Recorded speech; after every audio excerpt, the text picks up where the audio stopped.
அனைத்து நாள் உள்ளங்களுக்கும் என் அன்பான வணக்கங்கள். நான் உங்கள் இந்துமதி உதயகுமார்.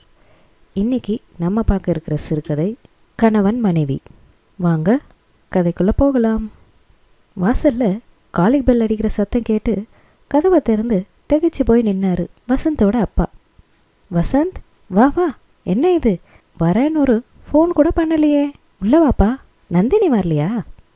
இல்லைப்பா, உங்களை பார்க்கணுன்னு தோணுச்சு, அதான் ஒரு வாரம் ஆஃபீஸ்க்கு லீவ் போட்டு கிளம்பி வந்துட்டேன்னு வசந்த் சொன்னான். அவன் பதில் சொன்னானே தவிர்த்து அவன் முகத்தில் தெரிஞ்ச சோகமும் கவலையும் ஏதோ பிரச்சனை இருக்குன்றதை மட்டும் அவங்க அப்பாவுக்கு நல்லாவே புரிஞ்சுது. உள்ளே நுழைஞ்சவனு மௌனமாக பின்தொடர்ந்தாரு. அம்மா எங்கப்பா? டாக்டர் கான்ஃபரன்ஸ்க்கு ஏற்காடு போயிருக்கா, நாளைக்கு வந்துடுவா.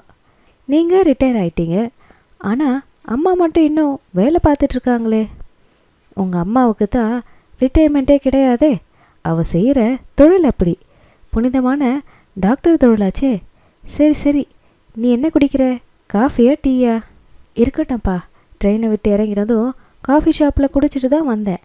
உட்காருங்கப்பா, உங்கள் கூட தனிமையில் மனம் விட்டு பேசணுன்னு தான் நானே பெங்களூர்லேருந்து நினச்சிட்டு வந்தேன். நல்ல வேலை அம்மா வீட்டில் இல்லாததும் நல்லதாக தான் போச்சு. அவனோட இந்த வார்த்தை அவங்க அப்பாவை ஆச்சரியமாக்குச்சு. அவர் அவனையே உத்து பார்த்தாரு. தெரியுதுப்பா, நீ ஏதோ பிரச்சனையில் இருக்கேன்னு உன் முகத்தை பார்க்கும்போதே நான் கண்டுபிடிச்சிட்டேன். சரி சொல்லு, என்ன விஷயம்? இவ்வளோ மென்மையாக கேட்குற அப்பாவை ஆழ்ந்து பார்த்தா வசந்த். நான் பெரிய தப்பு பண்ணிட்டேன்னு தோணுதுப்பா. நந்தினியை நான் கல்யாணமே பண்ணியிருக்கக்கூடாது. என் வாழ்க்கையை நான் தொலைச்சிட்டணும்னு பயமாக இருக்குப்பா. 3 வருஷம் காதலிச்சு ஒருத்தர் நல்லா புரிஞ்சுக்கிட்ட பிறகு தான் இவளை தான் கல்யாணம் பண்ணிப்பேன்னு ரொம்ப திடமாக முடிவு செஞ்சு அவன் விருப்பப்படியே வந்து நின்னப்போ பெற்றோரோட சம்மதத்தோடு தான் நந்தினியோட கழுத்தில் தாலியும் கட்டினான். திருமணம் முடிஞ்சு 1 வருஷத்துக்குள்ளே இது என்ன இவ்வளோ கசப்பான வார்த்தைகள் அப்படின்னு அவங்க அப்பா புரியாமல் அவனை பார்த்தாரு. ஆமாப்பா, என்னோட தனித்தன்மையை இழந்துட்டணும்னு தோணுது. எல்லாமே அவள் விருப்பப்படி தான் நடக்கணும்னு எதிர்பார்க்குறா. தானும் சம்பாதிக்கிறோன்ற திமிர் வேற அவள் உடம்புல ஊறி போயிருக்கு. வெளியே போகிறது வர்றது சமையல் எல்லாமே அவள் விருப்பம்தான். அது மட்டும் இல்லாமல் நானும் வேலைக்கு போகிறவ, நீங்களும் வீட்டில் கொஞ்சம் வேலைகளை ஷேர் பண்ணிக்கோங்கன்னு என்னை கட்டாயப்படுத்துகிறா. அவளோட போராடி தோற்று போயிட்டேன்பா. எது பேசினாலும் அது விவாதமாக மாறி கடைசியில் சண்டையில் தான் முடியுது. என்னோட ஒத்து போகிற எண்ணமே அவளுக்கு கிடையாது. பேசாமல் நல்லபடியாக 2 பேரும் பேசி பிரிஞ்சிடுறது தான் எங்கள் 2 பேருக்குமே நல்லதுன்னு எனக்கு தோணுதுப்பா. இதை கேட்டதும் அவ்வளோ நேரம் ஆச்சரியமாக பார்த்த அப்பா இப்போது அதிர்ந்து போய், வசந்த், என்னப்பா பேசுகிற நீ? உன் மனசுக்கு பிடிச்சவளை தானே உன் விருப்பப்படி கல்யாணம் பண்ணிக்கிட்ட. நாங்கள் எந்த காலத்துலேயும் உன் விருப்பத்துக்கு தடை சொன்னதே இல்லை. இப்போவும் நான் உனக்கு புத்திமதி சொல்லணும்னு நினைக்கல. ஏன்னா இது உன் மனசு சம்மந்தப்பட்ட விஷயம். அடுத்தவங்க சொல்லி அதை சரிப்படுத்த முடியாது. சரி விடு, நீ புறப்பட்டு வந்ததும் நல்லதாக தான் போச்சு. தனிமை தான் நிறைய விஷயங்களுக்கு நல்ல விதமாக யோசிக்க வைக்கும்.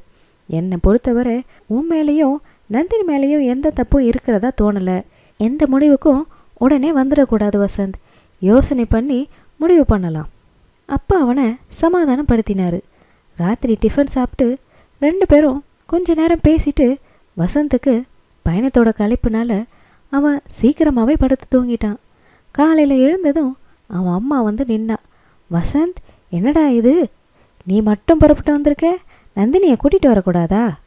அவளை பார்த்து எவ்வளோ நாள் ஆச்சு.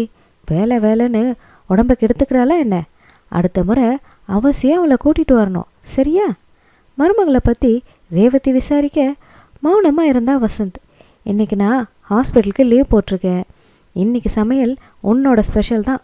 ஃப்ரைட் ரைஸும் பன்னீர் பட்டர் மசாலாவும், ஓகேவா? கலகலப்பாக பேசுகிற அம்மாவை பார்த்தான். அம்மா எவ்வளோ நல்லவளாக இருக்கா. இந்த வயசுலேயும் சுறுசுறுப்பாக வேலை செய்கிறா. அடுத்தவங்க மனசு கோணாமல் பேசுகிற அம்மா. இவ்வளோ சந்தோஷமாக இருக்க, இவ்வளோ அக்கறையாக உன் மருமகளை பற்றி விசாரிக்கிற. ஆனால் அந்த உன் மருமகளை நான் பிரிய போகிறேன்ற விஷயத்த எப்படி சொல்லுவேன்னு அவன் மனசு பரிதவிச்சுது. எங்கே வசந்த், அப்பாவை 1/2 மணி நேரமாக காணோம்? ரேவதி கேட்டுட்ருக்கும்போதே சரியான நேரமாக பார்த்து அப்பாவும் வந்தார். எங்கே போனீங்க? இன்னைக்கு நம்ம சமையல் மெனு என்னன்னு தெரியுமா? ஃப்ரைட் ரைஸ் தானே செய்ய போகிற. அம்மாவும் பிள்ளையும் பேசிக்கிட்டு இருக்கட்டுமேனு நான் தான் ஃப்ரிட்ஜில் காய்கறிகள்லாம் எடுத்து வச்சு வெட்டிக்கிட்டு இருந்தேன். உங்களை பற்றி எனக்கு தெரியாதா? நானே உங்ககிட்ட இந்த உதவி கேட்கணுன்னு தான் நினச்சேன். என் மனசில் இருக்கிறத புரிஞ்ச மாதிரி உடனே செஞ்சு தந்துட்டீங்க. அம்மாவும் அப்பாவும் இப்படி அந்யோன்யமாக பேசிக்கிறத பார்க்கும்பொழுது மனசுக்கு எவ்வளோ சந்தோஷமாக இருக்குது. எனக்கும் நந்தினிக்கும் ஏன் இந்த ஈடுபாடு இல்லாமல் போயிடுச்சு? சாயந்தரம் அப்பா வாக்கிங் போயிருக்கும்போது தோட்டத்தில் அம்மாவோட காத்தாட அங்கே இருக்கிற நாற்காலியில் உட்காந்துக்கிட்டு பேசிக்கிட்டு இருந்தான். மகனை பார்த்து சிரிச்சுக்கிட்டே, சொல்லு வசந்த், அப்புறம் உன் லைஃப் எல்லாம் எப்படி போயிட்டுருக்கு? நந்தினி என்ன சொல்கிறா? சி, நான் ஒரு பைத்தியம். 3 வருஷமாக ஒருத்தர் விரும்பி கல்யாணம் பண்ணிக்கிட்டீங்க. நிச்சயமாக உங்கள் வாழ்க்கை சந்தோஷமாக தான் போயிட்டுருக்கோன்னு நான் நினைக்கிறேன். தேவையில்லாமல் இந்த கேள்வியை கேட்குறேன். அது சரி, நீ மட்டும் எதுக்கு வந்த?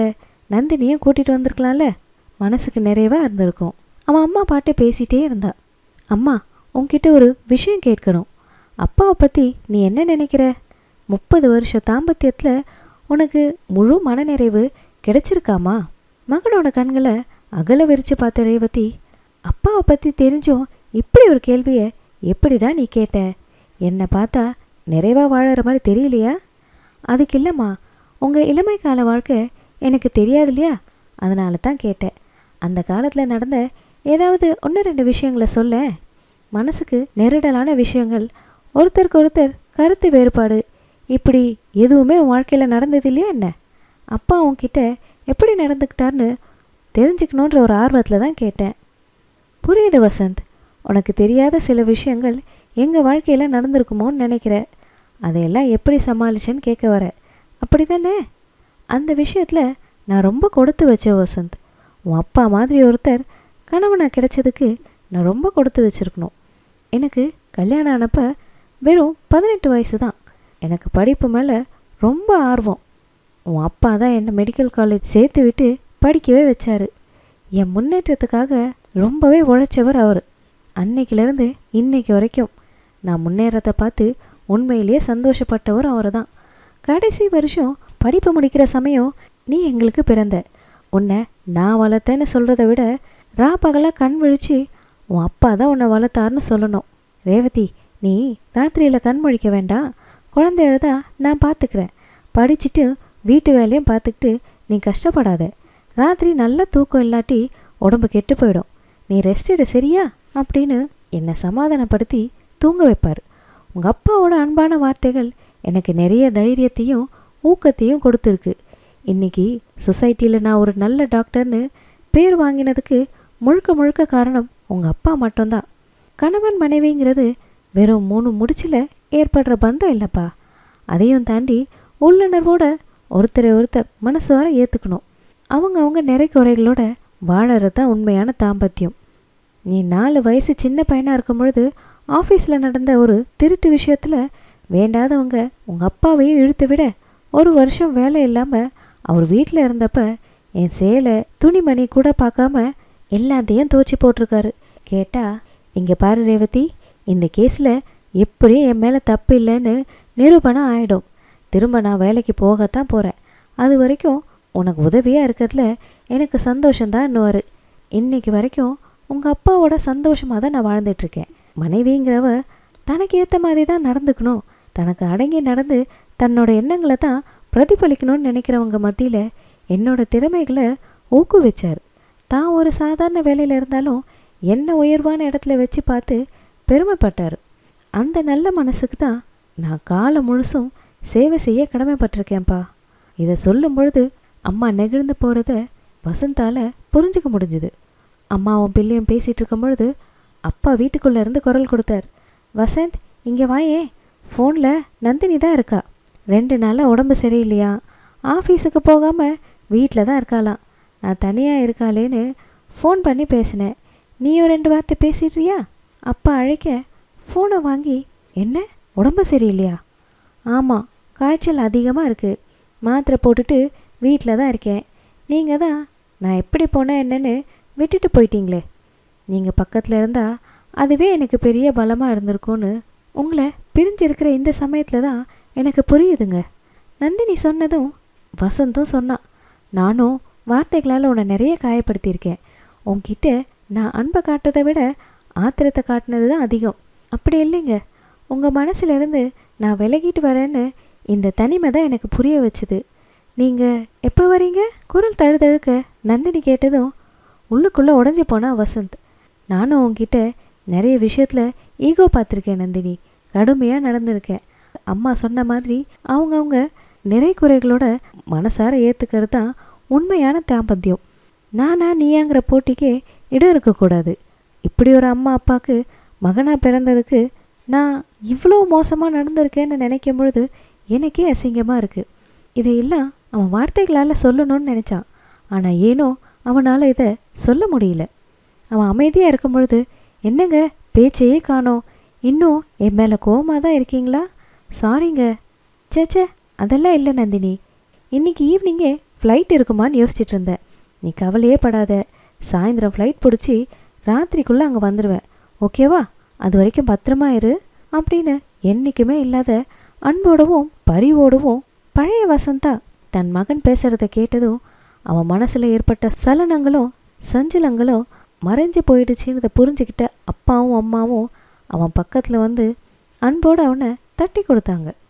இனி தன் மகனோட தாம்பத்திய வாழ்க்கையில் எந்தவித பிரச்சனையோ அல்லது பிரிவுன்ற வார்த்தைக்கே இடம் இருக்காதுன்றது அவங்களால உணர முடிஞ்சுது. கதை முற்றும். என்ன நண்பர்களே, இந்த கதையை கேட்டிங்களா? கணவனும் மனைவியும் ஒருத்தருக்கு ஒருத்தர் விட்டு கொடுக்காம நீயா நானான்னு போட்டி போட்டு வாழறதுக்கு பேரா வாழ்க்கை? இல்லை, அந்த மாதிரி போட்டி போட்டுட்டு வாழ்ந்தாதான் அந்த வாழ்க்கையில் சந்தோஷமும் நிம்மதியும் தான் இருக்குமா? இந்த மாதிரி விட்டு கொடுக்காம ஈகோவோட இப்போது நிறைய கணவன் மனைவி வாழ சண்டை போட்டுட்ருக்கிறதால தான் விவாகரத்து கேஸுகளோட கணக்கு கோர்ட்டில் ஏறிக்கிட்டே போகுது.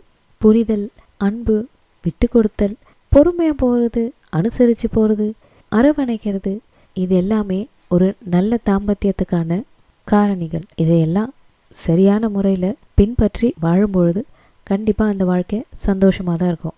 இது இல்லாத வாழ்க்கையில் நிம்மதியோ சந்தோஷமோ இருக்காது. அந்த விவாகரத்து லிஸ்ட்டில் வசந்தும் நந்தினியும் போய் சேர்ந்துருப்பாங்க. ஆனால் அவனுடைய அப்பா அம்மா ஒருத்தருக்கு ஒருத்தர் தெரியாமலேயே தன் பிள்ளையோட வாழ்க்கையில் இருந்த இருளை நீக்கி ஒளி ஏற்றி வச்சுருக்காங்க.